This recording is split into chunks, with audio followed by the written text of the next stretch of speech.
done.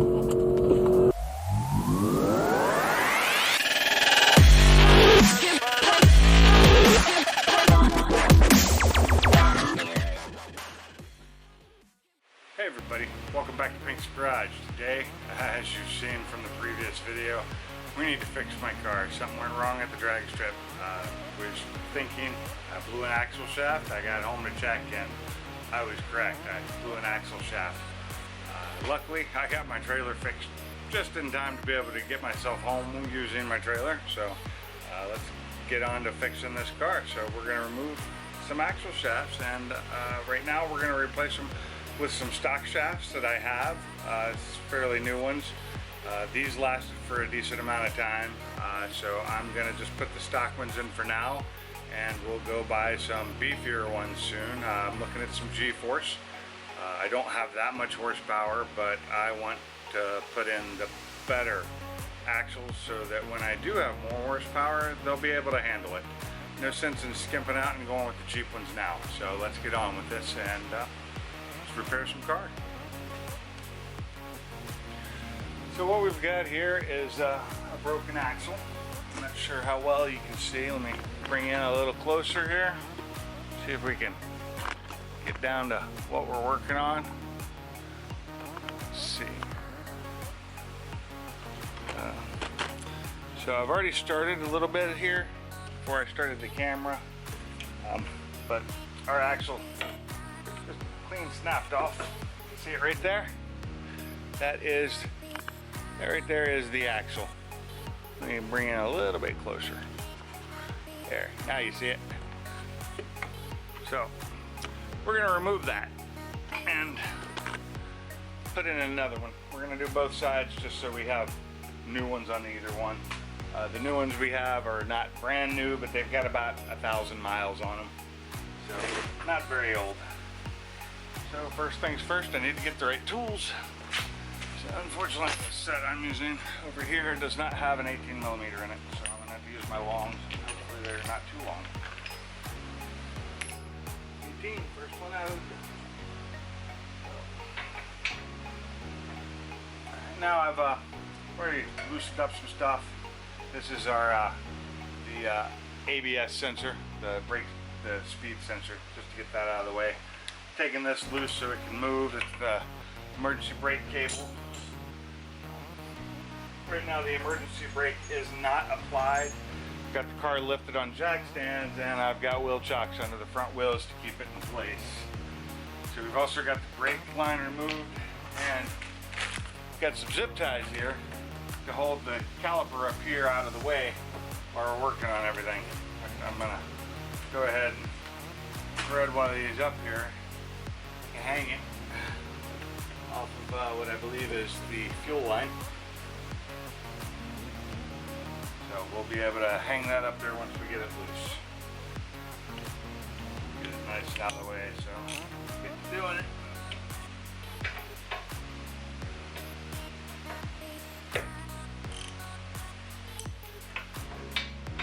Loosen and not tighten. There we go.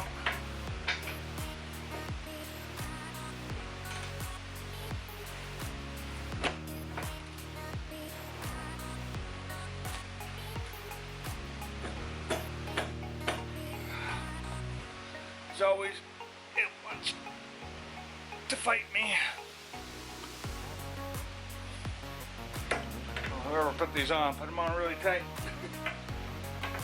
That's a good thing. I have had calipers come loose on me before driving down the road, and that's never fun. Got a little helper, and like they say, go big or go home. So we're going big. Big as we can fit anyway. Hopefully I can get this in here. Not hitting anything.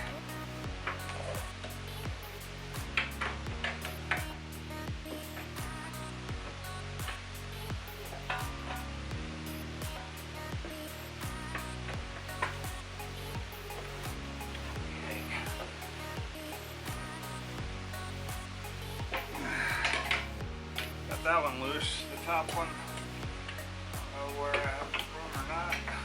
try.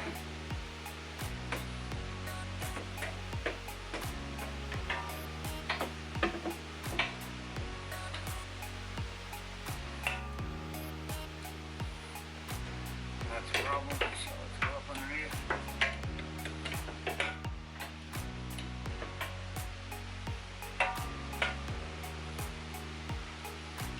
Another fan of 12 points, so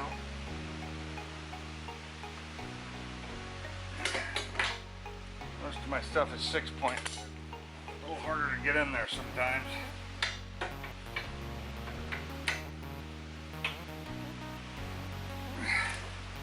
But got it loose.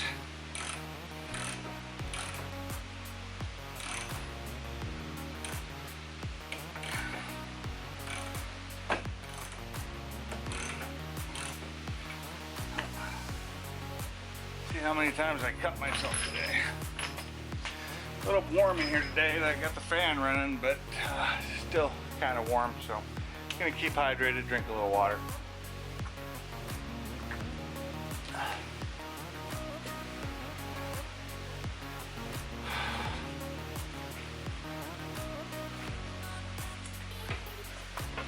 So Friday when I did this, which was almost a week ago, be a week ago tomorrow, it was only my second run at the track. Unfortunately, the first run I got no video of because I was being rushed by the guys. I didn't have time to start my cameras. So no video of one run, but I didn't even do that well. I did a 12.5. It was first run of the night. But I will say the track prep was on point. They were doing nitro funny cars and nitro cars, so I think that may have attributed a little bit to my tires sticking better than normal.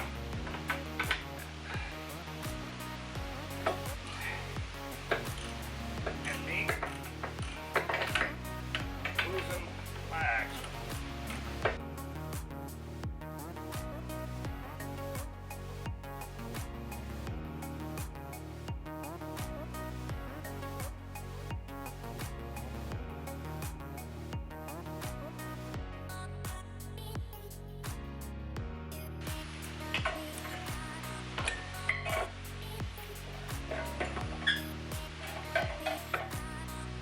So everybody knows, moving the caliper bolts were 18 millimeter. The other bolts we had here that hold all these other things in were 10 millimeter, 10 millimeter, 10 millimeter, and a 8 millimeter for the speed sensor. So now we're just gonna take this.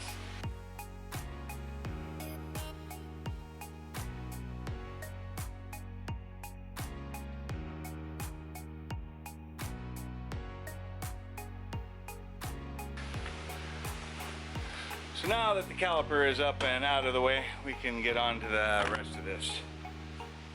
Now that that's done, we get all this out of the way, we're going to remove this lug nut I had on here. It was holding the brake rotor on.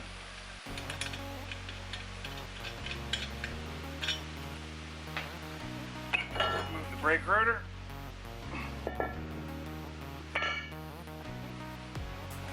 Remember this nut, which I already had loose.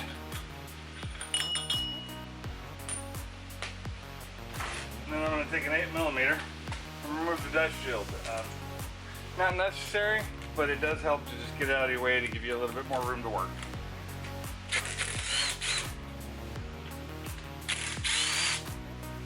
And you can get these rocks out that have been stuck in here forever.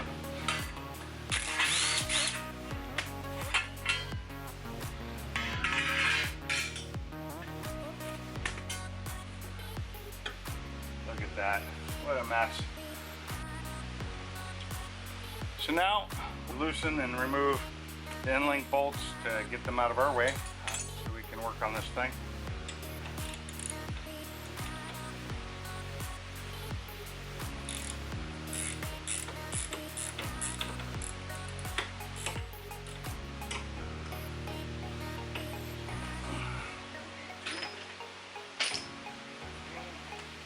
The top one here is a 15, the bottom one's an 18. The bottom one does not have a nut on the one side, the top one does. size it is. So figure that out. Be an 18.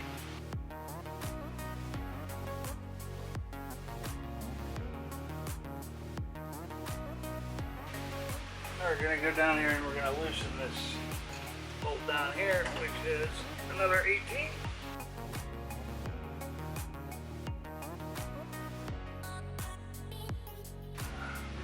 For now, I'm just gonna sort of bolt back in to hold this in place where I loosen the other ones.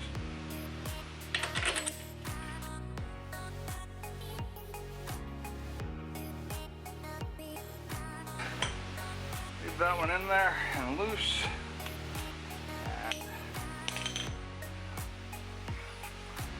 Almost about time to knock this thing out, I believe, so I'll be right back. Gotta go get some other tools. And I think because of the way mine's broken, I'm probably just gonna pull this whole knuckle off and get this piece out external of the car. So go ahead and do that now. I'm gonna go ahead and remove everything. I'm not gonna worry about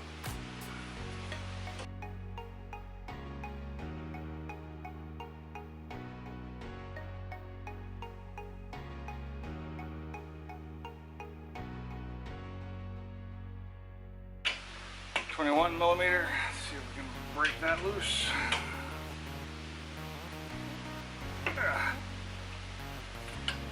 Should probably load my suspension here. I know I'll need to load it to get everything back together. That. Go ahead and power on this to make it a little faster.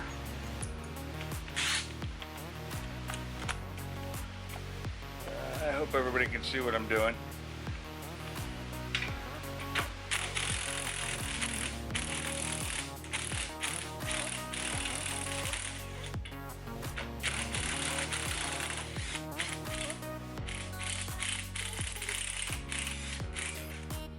Okay, so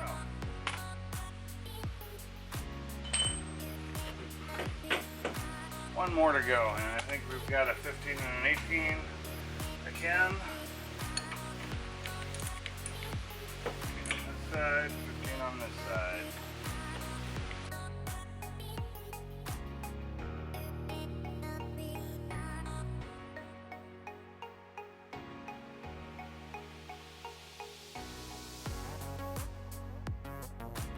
And voila! There is our broken axle. The other side I'll be doing just a little bit differently since it is not broken yet. So that's it for removing the knuckle. Next step I'll be right back with, which will be getting that out of the broken knuckle. So what we're going to do here is we've locked this in my vise, which is probably more secure than the actual cable under it. Okay. So what we have here is the knuckle has been placed in my vise on a semi-secure table. So what we're going to do is we're going to take the nut, place it back on the threads,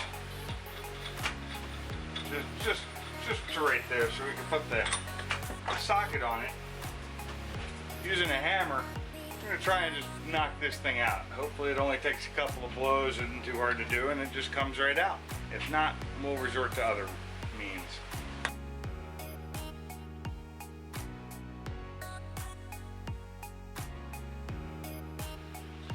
First, heavier hammer.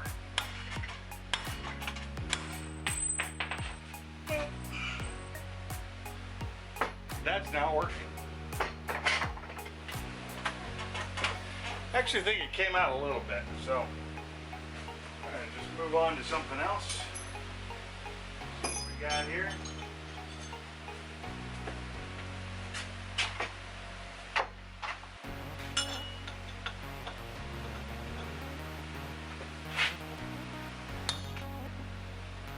That did it. There we have knuckle. Rusted, or not knuckle, sorry.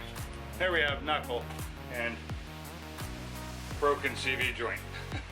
Well, actually the CV joint's still pretty good. It's the broken shaft that it was inside If you look down here, you can look and see that that metal just doesn't, just not enough for one, and not the strongest in the world. 400 wheel horsepower took it out. So now we're gonna go under the car and we're gonna try and use a pry bar to pull the other end out with the clip on it out of the rear end. And hopefully that will go smoothly. Well, we'll see. So here we are under the cart, and we have our rear end little pry bar here. Might not be big enough.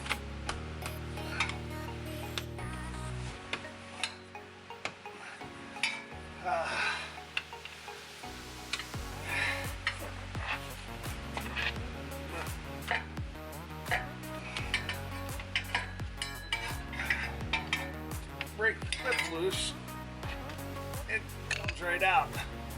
Now I'm gonna get a rag, so if anything drips out, I can catch it. Somebody smarter than me may have thought to have a rag with them, but I didn't. So, pull this thing out. Another one of those times a lift would be really helpful. Second set of hands would also be helpful. But today is 4th of July, so everybody's off doing fun stuff.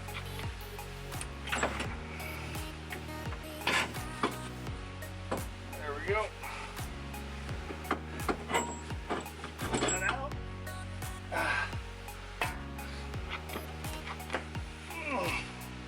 There's the other half. So let's go get the replacement. A quick thing though, when you pull it out, you want to make sure that this little clip in here, you see the little clip?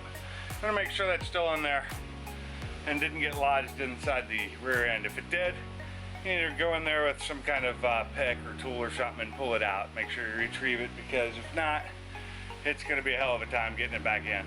So let's get on to the other part. Let me go get the other half shaft and we'll start the reinstallation. Okay, I had to take a little break there and run to the store because I needed to get some anti-seize because I was out. So for the next part, we're about ready to reinstall the new one. So I have the new one, which is just another stock one, but fairly new. If you look at it, you can see that it's in a lot better shape, a lot less used than my other one. This one had that I broke had about 26,000 miles on it, with a lot of hard running, a lot of drag racing. Been doing a lot with slicks on, the new upgraded clutch, so it was bound to break. And generally the driver's side is the one that breaks first because it seems to get the most power, because I don't have a full locking differential. I might change that here in the future. So this is the new one. Only thing I can tell difference on them is the fact that the part number changed a little bit, but I know there's a number of part numbers. It's just the last two digits. It's, instead of being a BC, it's a BD.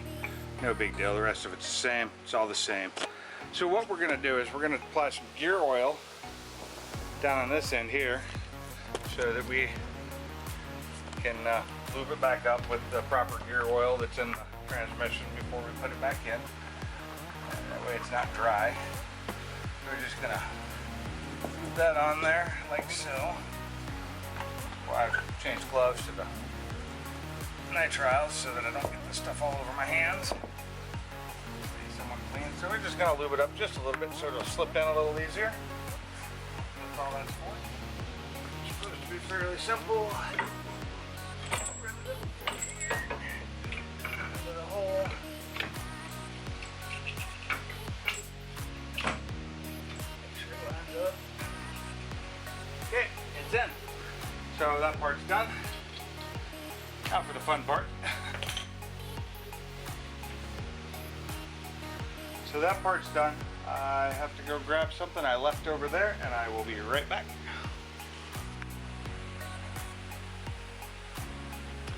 And I'm back. So what you missed, because I didn't hit the record button, was I put some anti-seize on the spline part of the axle shaft, not on the threads, because we definitely don't want it on the threads. Just to make it go in and out a little easier for taking it on and off, because I am in the near future going to upgrade these axles, because these are the same, these are stock. I'm going to upgrade to some performance ones for more power. But when I do that, I'm also going to replace this bushing down here. I'm going to replace the toe. I'm going to replace this. A lot of this is going to get replaced with some upgraded parts. But for now, let's just get this thing going.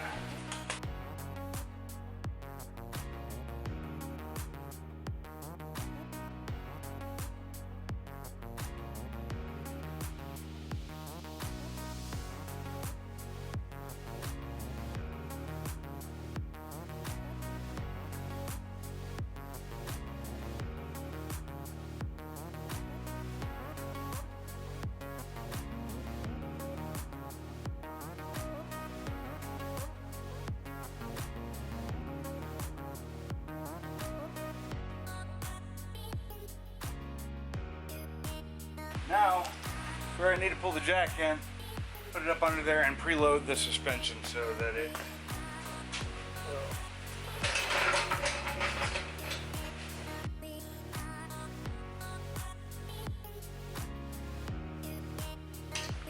now that we got the suspension preloaded, we should be able to put these back in a little easier.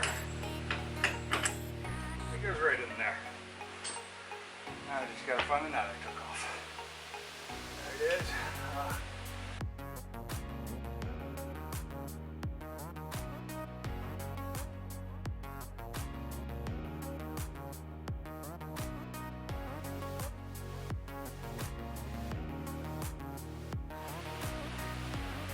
Okay, now got this bolt in, we're going to torque it down to 115 foot-pound.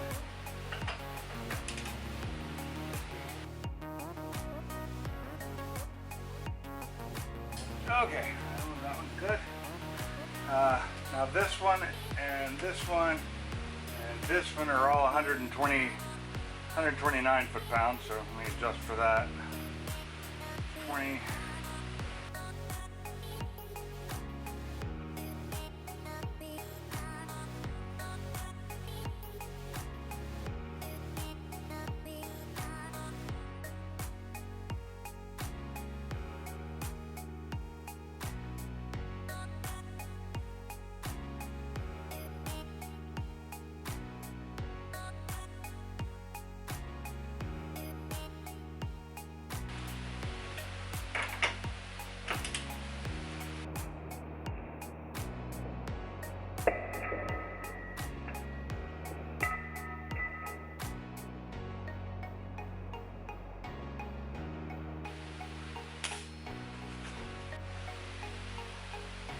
Okay, I have a slight issue. This bolt up here is supposed to be torqued to 76 foot-pound, and I torqued it to 129, or at least I tried. I snapped it. So I went and got a new bolt. This is probably not recommended, but it is a grade 8 bolt, so it's a standard. It was originally spec'd a 10.9 metric. It was an M12 by 104 millimeters. I now have a 7/16 14 thread by 4 inch, which is virtually the same size. It's really, really close. What it had on it before was a nylock nut with a flange, and what I am putting on it is a washer and a stover lock nut, and I'm going to use some blue Loctite on it, and I'm only going to torque it to about 80 foot-pound.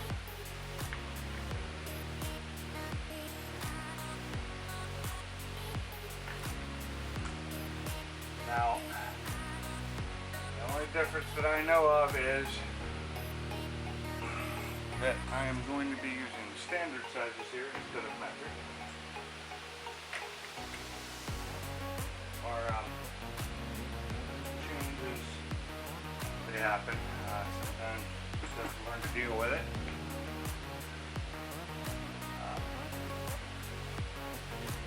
I won't keep this one. I'm gonna go to Ford tomorrow when they're open. Today's a holiday, everything's closed. I'm gonna go to Ford tomorrow and I'm gonna buy the actual part. I'm also gonna get the new brackets, and until then I'm doing no racing until I change things out. So I'll change this pulled out to the stock one, which all in all the spec difference is the same. A 10.9 is the same as a grade 8 bolt. One's a standard grade 8 and 10.9 is metric. That's the difference I know of. So this is what we're gonna do for now, and hopefully it'll work fine, and we'll be back on and we can put this thing on the road in the morning. Be right back, gotta go get a sign.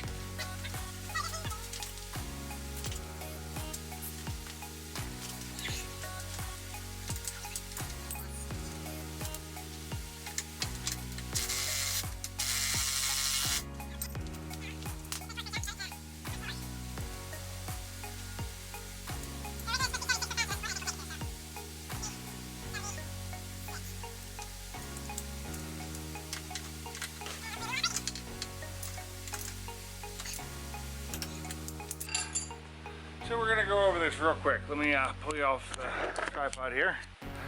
So, what we have here just for torque specs. So this bolt down here is torqued to 129 foot-pounds on this nut. This bolt here is torqued to 203 foot-pound.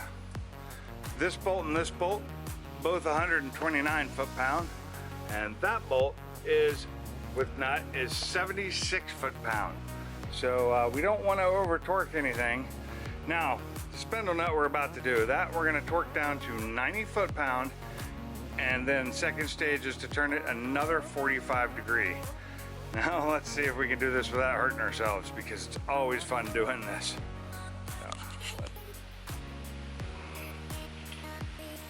First we have to find the axle nut. Oh. And also on here, we're going to use red Loctite, so I got to go grab that because I did not bring it over here.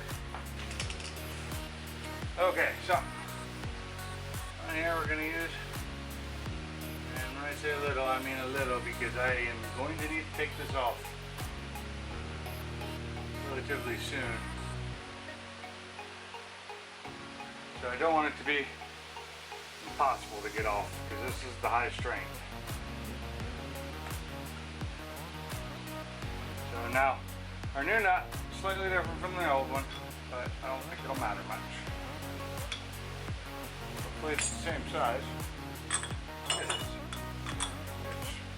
So many of these things are metric, and then this ends up being 1 1/4 inches, so go figure.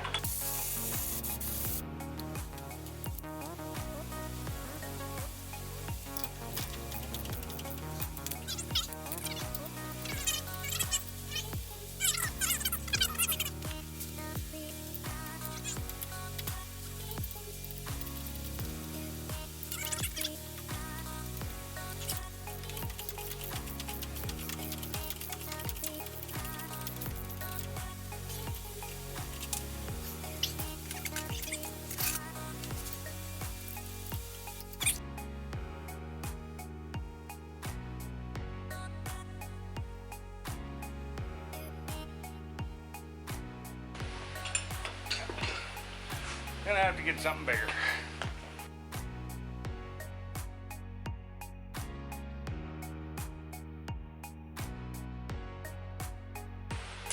Let's do it right there.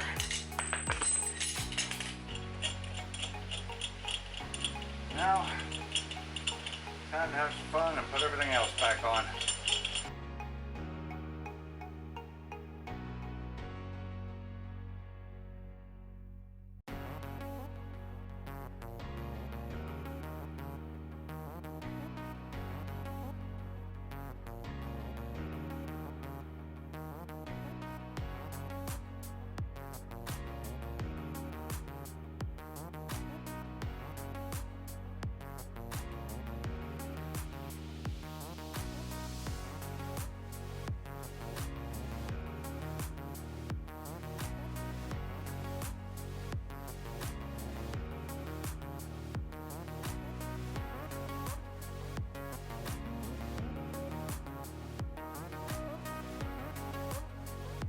Okay, so what I had to do is go get a small extension, which I got, so that I could try and get this top bolt. Problem is, for some reason my camera decided to shut off at that point. So luckily I discovered it right when it happened, basically, so right back into this.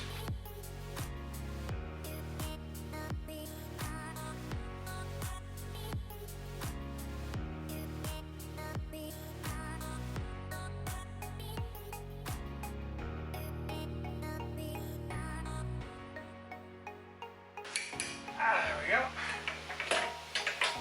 Now, when it comes to caliper bolts, I always want to make sure they're actually tight, because I've actually had a caliper bolt that I'd never touched on my old car come off on me. Yeah, that is actually what prompted me to decide to trade that car in on this one.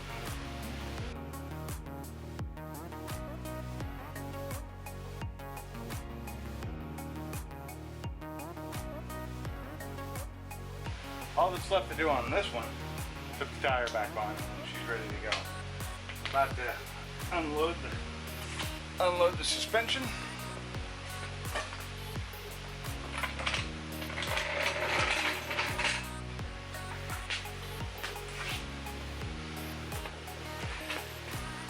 Check to make sure that I verified that all my bolts were tight. Just a visual double check. I've already looked at them all.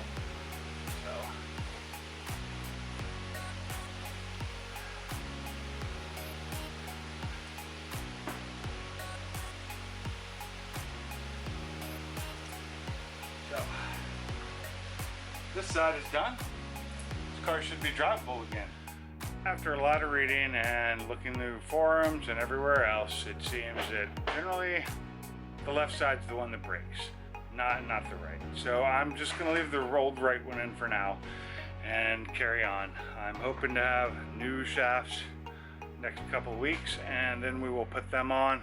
Make a little video of that. It won't be a full video, because you got basically all the stuff in here of what you need to know. But somehow my battery has died, so got to charge the battery and put the wheels on, set my car down, and then she's ready to go.